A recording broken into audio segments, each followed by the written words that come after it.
Welcome to Module 3. This module focuses on brute force and dictionary attacks. These types of attacks are the easiest form of targeting web applications. They consist of checking all possible rule-based or dictionary combinations of logins and passwords. Cracking the password may not take a lot of time, so in practice, these types of attacks are often unsuccessful. The HTTP auth scheme is the first authorization method that may be exploited for attack. It is implemented in all web browsers, and virtually all web servers enable setting it in an easy way.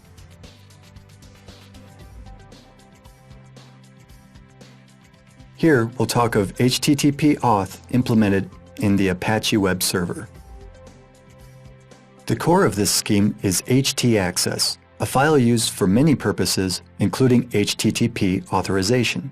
If you store it in a directory accessed by a web server, all the files contained in the directory will become protected with the user ID and password.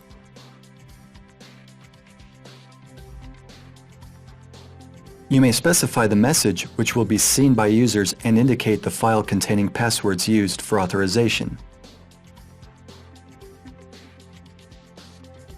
Let's now try to create such a file.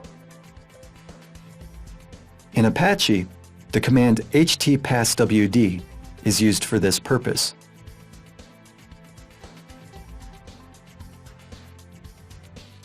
Here you may see the syntax for calling the command. To create a file containing passwords, you must first enter the name of the target file.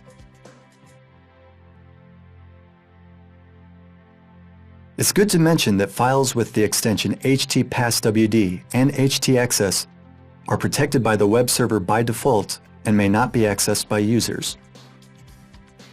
Regardless of this, it's better to put files outside the document tree of the web server. Next, we enter the username and password. Our password here is 1234. The file has been created. Now let's see how this works in practice.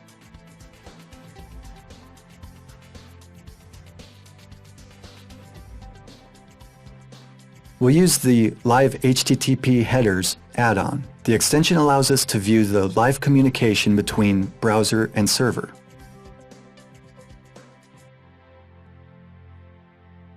As we can see, the web server has a set special header, www.authenticate, instructing the browser to authorize the user. First, we'll enter an incorrect password.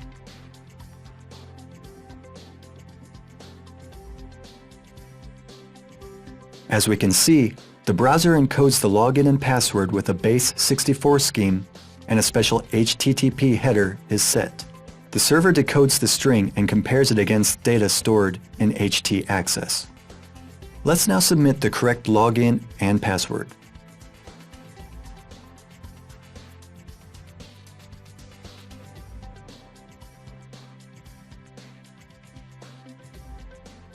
As we can see, this time the authorization is successful.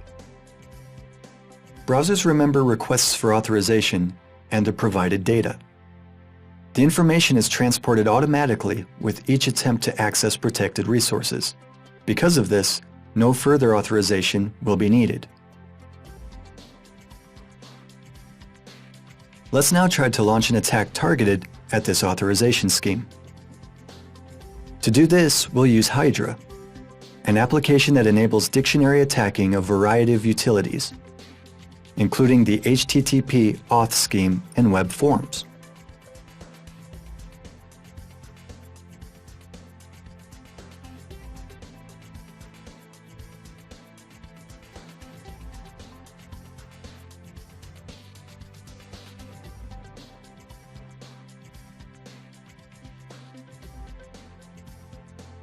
We can see here the description of parameters of calling Hydra.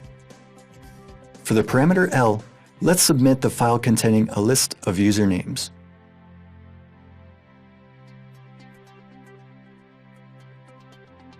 Let's see what these dictionaries look like. They are simply a list of words which may constitute usernames or possible passwords. We can also see that the files include our login and password.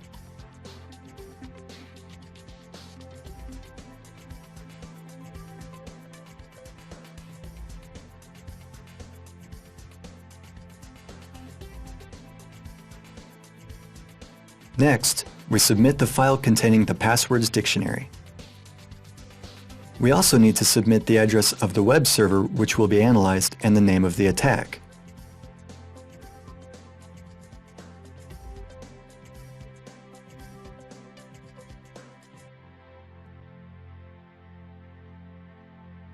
Next, as a method parameter, we submit the path to resources which require such authorization.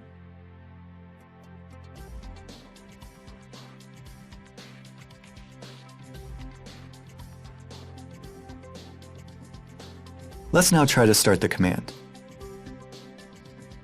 As we can see, the sample attack has been successful.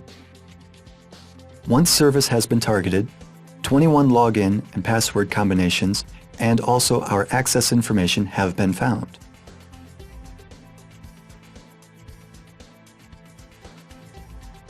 It may be worth it to take note of another authorization scheme.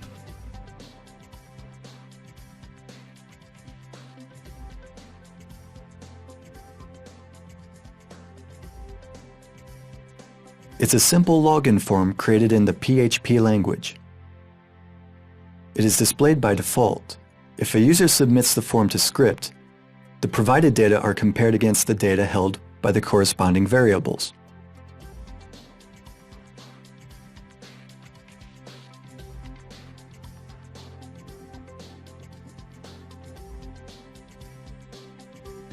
To log in, the user must type the username admin and the password root. Let's now see in practice how the scheme is working.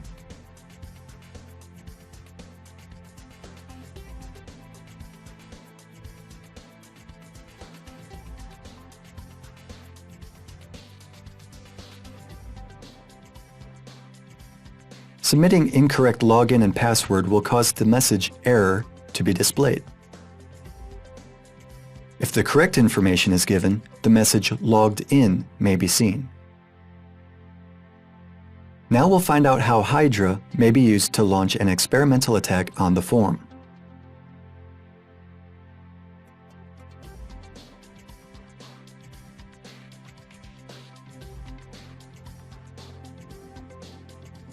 Indicate dictionaries which will be analyzed by the application. The dictionaries include the correct login and password to our script, so the attempt should be successful.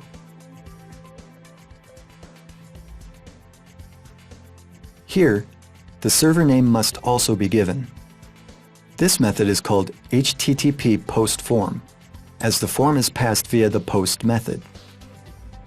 Method parameters are the form's address, data string, and the message displayed with each failed login attempt.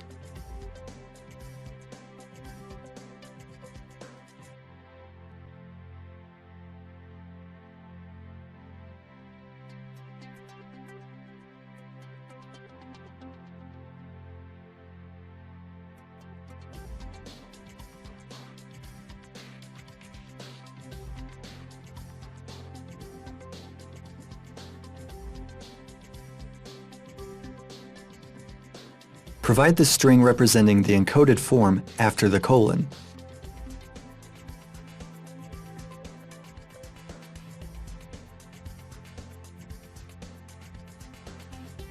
The value user is changed to logins selected by the application.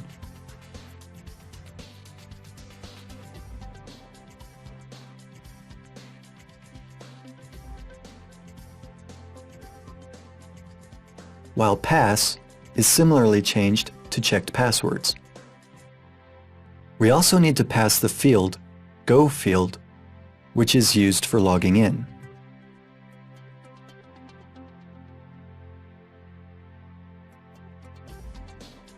Enter the message displayed with the failed login attempt after the second colon.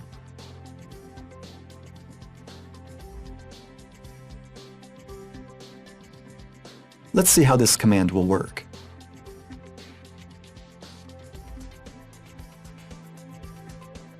As we can see, the attack has been successful. The login and password combination has been found.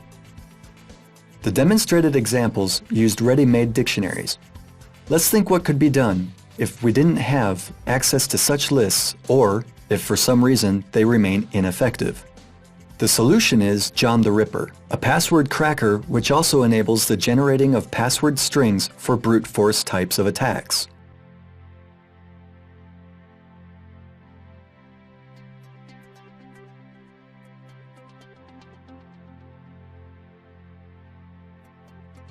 The John MMX version is faster as it utilizes special processor instructions.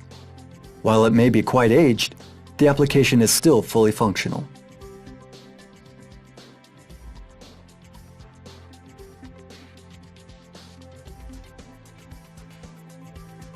As we can see, the command may be executed in different modes. We're interested in the incremental mode, which generates character and digit strings. This may prove useful in brute force types of attacks. The incremental mode assumes the parameter mode, which defines character sets used to generate new passwords.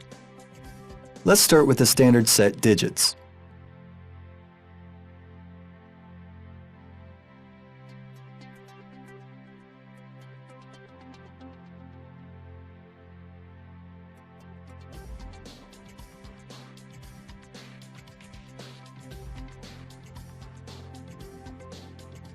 You must add the parameter stdout to write the generated passwords to standard output.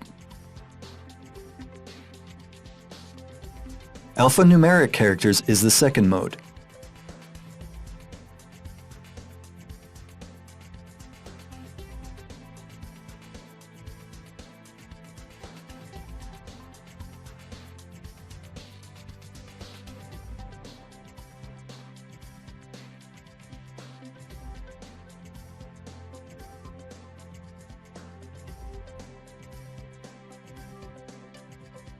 Another is all, a mode for generating passwords from all characters.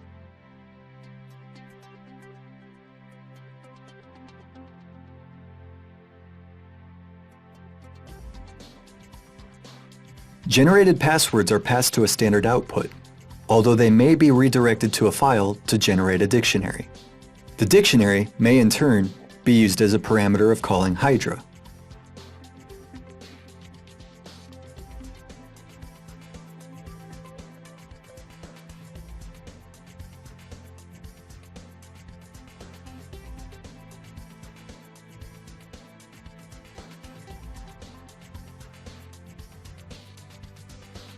As we can see, the file has been created.